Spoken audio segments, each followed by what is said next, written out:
കണ്ണൂരിൽ നിന്ന് വരുന്നൊരു വിവരം. കെ സുധാകരനായി KPCC പ്രസിഡന്റിന്റെ മണ്ഡലത്തിൽ ഫ്ലക്സ് ബോർഡ് എന്നുള്ള ഒരു വാർത്ത കൂടി വരുന്നുണ്ട്. പേരാവൂർ മണ്ഡലത്തിലെ കൊട്ടിയൂർ മേഖലയിലാണ് ഇപ്പോൾ ഫ്ലക്സ് ബോർഡ് ഉള്ളത്. കെ സുധാകരൻ അഭിവാദ്യങ്ങൾ എന്ന ഫ്ലക്സിൽ പുതിയ കൂട്ടുകെട്ടുകൾക്ക് ശക്തി പകർന്നു തന്നിട്ടും നന്ദിയില്ലെങ്കിലും നന്ദികേടാവരുത് എന്നാണ് ഫ്ലെക്സിൽ ഉള്ളത്. അപ്പോൾ കെ സുധാകരനായി ഇപ്പോഴും ഫ്ലക്സ് ബോർഡുകൾ ഉയരുന്നുണ്ട് കണ്ണൂരിൽ എന്നതാണ്. വിനീത വിജി തുടരുന്നുണ്ട്. വിനീത, ഈ MP-മാർക്ക് സീറ്റില്ല എന്ന് നേതൃത്വം വ്യക്തമാക്കി കഴിഞ്ഞല്ലോ. ഇനിയും ഈ കെ സുധാകരന്റെ ഒരു നിലപാട് എന്തായിരിക്കും? ഈ ആദ്യഘട്ട പട്ടിക പുറത്തു വരുമ്പോൾ നമ്മൾ അതുകൂടി പരിശോധിക്കേണ്ടതുണ്ടല്ലോ വിനീത. തീർച്ചയായും ഉന്മേഷ്, തുടക്കം മുതൽ തന്നെ ഇക്കാര്യത്തിൽ KPCC നേതൃത്വം വളരെ കൃത്യമായിട്ടുള്ള നിലപാടാണ് സ്വീകരിച്ചിട്ടുണ്ടായിരുന്നത്. അതിൽ ഏറ്റവും പ്രധാനമായി പറയുന്നത് MP-മാർ വീണ്ടും മത്സര രംഗത്തേക്ക് വരികയാണെങ്കിൽ, നിയമസഭാ തെരഞ്ഞെടുപ്പിൽ അവർ മത്സരിക്കുകയാണെങ്കിൽ വീണ്ടും ഒരു ഉപതെരഞ്ഞെടുപ്പിലേക്ക് അടക്കം പോകേണ്ടതായിട്ടുണ്ട്. അത് ജനങ്ങൾക്ക് വളരെ തെറ്റായിട്ടുള്ളൊരു സന്ദേശമായിരിക്കും നൽകുക എന്നടക്കമുള്ള ചില കാര്യങ്ങളാണ് KPCC നേതൃത്വം തുടക്കം മുതൽ തന്നെ അത്തരത്തിലേക്കുള്ളൊരു നിലപാടാണ് സ്വീകരിച്ചിട്ടുണ്ടായിരുന്നത്. ഇതിൽ ഏറെക്കുറെ ഈ ഇപ്പോൾ സ്ക്രീനിംഗ് കമ്മിറ്റി യോഗങ്ങളിലും ഒപ്പം തന്നെ നേരത്തെ നമ്മൾ സൂചിപ്പിച്ചതുപോലെ തന്നെ തെരഞ്ഞെടുപ്പ് സമിതി യോഗങ്ങളിലെല്ലാം ഉടനീളം ഇത്തരത്തിലേക്കുള്ള ഒരു തീരുമാനത്തിൽ തന്നെയാണ് നേതൃത്വം ഉറച്ചു നിന്നിട്ടുണ്ടായിരുന്നത്. അതിനിടയിലാണ് സുധാകരന്റെ ഒരു വിഷയമുണ്ടായിരുന്നത്. അദ്ദേഹം വിനീത, ഇപ്പോൾ ഒരു വിവരം കൂടി വിനീത വരുന്നത്, ഇപ്പോൾ കെ സുധാകരനെ കാണാൻ MK രാഘവൻ MP ഇപ്പോൾ അദ്ദേഹത്തിന്റെ ഡൽഹിയിലെ ഫ്ളാറ്റിലെത്തി എന്നുള്ള വിവരം കൂടി ഇപ്പോൾ വരുന്നുണ്ട് വിനീത.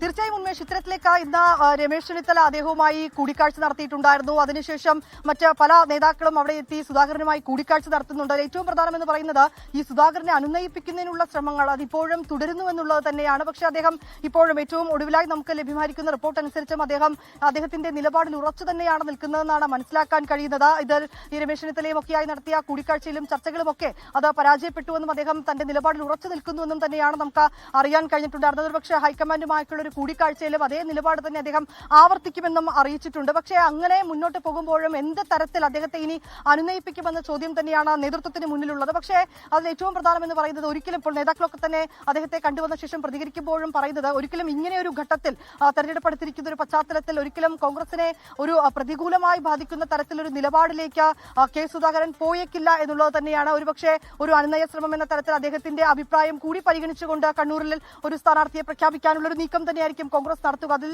അത്തരത്തിലേക്കൊരു നീക്കത്തിലേക്ക് പോവുകയാണെങ്കിൽ സുധാകരൻ അതിന് വഴങ്ങുമോ എന്നുള്ളതാണ് നേതൃത്വത്തെ സംബന്ധിച്ചിടത്തോളം ഉള്ളൊരു ചോദ്യം. അദ്ദേഹത്തിന്റെ ഒരു വ്യക്തിത്വം നമുക്ക് വളരെ വ്യക്തമായി തന്നെ അറിയാവുന്നതാണ്. പല തീരുമാനങ്ങളിലും അദ്ദേഹം ഇത്തരത്തിലേക്കുള്ള ഒരു കടുംപിടുത്തം പിടിച്ചിട്ടുണ്ട്. അതിൽ KPCC അധ്യക്ഷ സ്ഥാനത്ത് നിന്നൊക്കെ തന്നെ അദ്ദേഹത്തെ മാറ്റുന്ന ഘട്ടത്തിൽ പോലും നിയമസഭാ തെരഞ്ഞെടുപ്പിൽ അദ്ദേഹത്തെ പരിഗണിക്കാമെന്ന് പറഞ്ഞിരുന്നു എന്നാണ് അദ്ദേഹവുമായി ഏറ്റവും അടുത്ത വൃത്തങ്ങളുമായി സംസാരിക്കുമ്പോൾ അറിയാൻ കഴിയുന്നത്. പക്ഷേ ഇതാ നിയമസഭാ തെരഞ്ഞെടുപ്പിലേക്ക് എത്തുമ്പോൾ എന്തുകൊണ്ട് സുധാകരനെ പരിഗണിക്കുന്നില്ല എന്നൊരു ചോദ്യമാണ് അദ്ദേഹവുമായി അദ്ദേഹത്തെ അനുകൂലിക്കുന്ന നേതാക്കളൊക്കെ തന്നെ മുന്നോട്ട് വെച്ചിരിക്കുന്നത്. പക്ഷേ നമ്മൾ തെരഞ്ഞെടുപ്പിലേക്ക് വരുമ്പോൾ, അല്ലെങ്കിൽ ഇതുമായി ബന്ധപ്പെട്ടുകൊണ്ടുള്ള ചർച്ചകളിലേക്ക് വരുമ്പോൾ, ഒരു MP-ക്ക് മാത്രമായി എങ്ങനെ ഇളവ് നൽകാൻ കഴിയുമെന്നുള്ളതാണ് നേതാക്കൾ ചോദിക്കുന്നത്. അതിൽ സുധാകരന് മാത്രമായി ഏതെങ്കിലും തരത്തിലൊരു ഇളവ് നൽകുകയാണ് എങ്കിൽ സ്വാഭാവികമായും ശിവഗിരി മഠം ഉൾപ്പെടെ പിന്തുണ അറിയിച്ചിട്ടുള്ള അടൂർ പ്രകാശ് ഉണ്ട്. അദ്ദേഹവും നേരത്തെ തന്നെ മത്സരിക്കാൻ സന്നദ്ധത അറിയിച്ചതാണ്. അങ്ങനെ മറ്റ് ചില MP-മാർ കൂടി ഉണ്ട്. ഇവരെയൊക്കെ ഏത് രീതിയിൽ പരിഗണിക്കേണ്ടതായിട്ട് ഉണ്ടാകില്ല, അല്ലെങ്കിൽ ഇവരെ എങ്ങനെ പരിഗണിക്കാൻ കഴിയുമെന്നുള്ളതൊക്കെയാണ് നേതൃത്വത്തെ സംബന്ധിച്ചിടത്തോളം വലിയ ആശയക്കുഴപ്പത്തിലേക്കും ഒരുപക്ഷെ ഈ ഒരു പട്ടിക അത് പ്രഖ്യാപനം ഇത്രത്തോളം നീണ്ടുപോകാൻ ഇടയാക്കിയത് പോലും ഇത്തരത്തിലേക്കുള്ള ചില ചർച്ചകളും ഇതുമായി ബന്ധപ്പെട്ടുകൊണ്ടുള്ള പ്രതിസന്ധികളും ഒക്കെ തന്നെയാണ്. അങ്ങനെ ഒടുവിൽ ഇന്നിതാ തീരുമാനത്തിലേക്കടക്കം എത്തിയിട്ടുണ്ടായിരുന്നു നേതൃത്വം.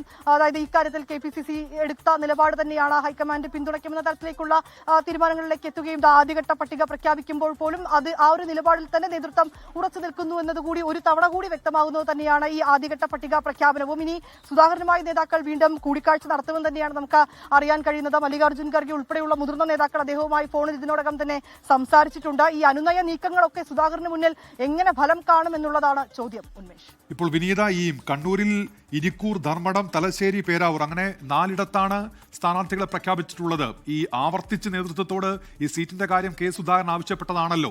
അപ്പോൾ അത് പരിഗണിക്കാൻ കഴിയില്ല എന്ന് നേതൃത്വം അറിയിക്കുന്നു. MP-മാർക്ക് സീറ്റ് നൽകേണ്ടതില്ല എന്നുള്ള തീരുമാനമാണ് ഉള്ളതെന്ന് അറിയിക്കുന്നു. പക്ഷെ അപ്പോഴും വഴങ്ങാതെ തന്നെയാണല്ലോ കെ സുധാകരൻ ഉള്ളത്. അദ്ദേഹം പറയുന്നയാളെ കണ്ണൂരിൽ മത്സരിപ്പിക്കാമെന്നൊക്കെ നേതൃത്വം പറഞ്ഞു നോക്കുന്നുണ്ടല്ലോ. പക്ഷെ അപ്പോഴും വഴങ്ങുന്നില്ലല്ലോ സുധാകരൻ. വിനീത,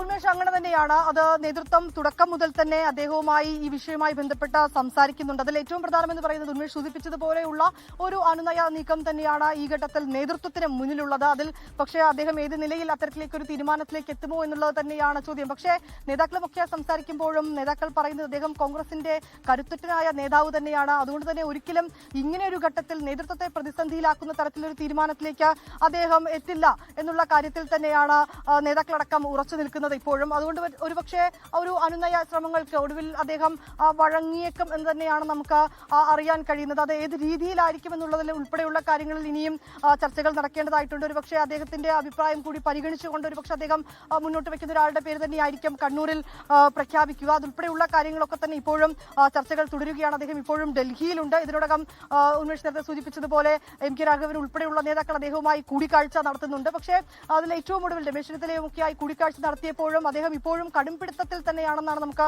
മനസ്സിലാക്കാൻ കഴിയുന്നത്. അദ്ദേഹത്തെ അനുനയിപ്പിക്കാനുള്ള ശ്രമങ്ങൾ നേതൃത്വം തുടർന്നുകൊണ്ടേയിരിക്കുകയാണ്. ഉന്മേഷ്, ഇപ്പോൾ ഏതായാലും കെ സുധാകരനെ അനുനയിപ്പിക്കാനുള്ള നീക്കങ്ങൾ തുടരുകയാണ്. ആദ്യഘട്ട സ്ഥാനാർത്ഥി പട്ടിക പുറത്തു വരുമ്പോൾ 55 പേരാണുള്ളത്. ഇന്ന് രാവിലെ മുതൽ തന്നെ 24 നൽകിയ ഈ സീറ്റ് വിവരങ്ങൾ അത് അതേപടി തന്നെ ഈ സ്ഥാനാർത്ഥി പട്ടിക എത്തുമ്പോൾ പ്രതിഫലിക്കുന്നു. കോൺഗ്രസിൽ നിന്ന് ഇവരൊക്കെ ആയിരിക്കും സ്ഥാനാർത്ഥികളെന്ന് 24 രാവിലെ തന്നെ പറഞ്ഞതാണ്. സ്ഥാനാർത്ഥി പട്ടിക പുറത്തു വരുമ്പോൾ അവരൊക്കെയും പട്ടികയിൽ ഇടം നേടുകയും ചെയ്യുന്നുണ്ട്. ലോകത്തെവിടെയായാലും ഏത് സമയത്തും 24 വാർത്തകളും ഓഗ്മെന്റഡ് റിയാലിറ്റി പാക്കേജുകളും എക്സ്പ്ലെയിനറുകളും വിശദമായി കാണാൻ ഞങ്ങളുടെ യൂട്യൂബ് ചാനൽ നിങ്ങൾക്ക് സബ്സ്ക്രൈബ് ചെയ്യാം.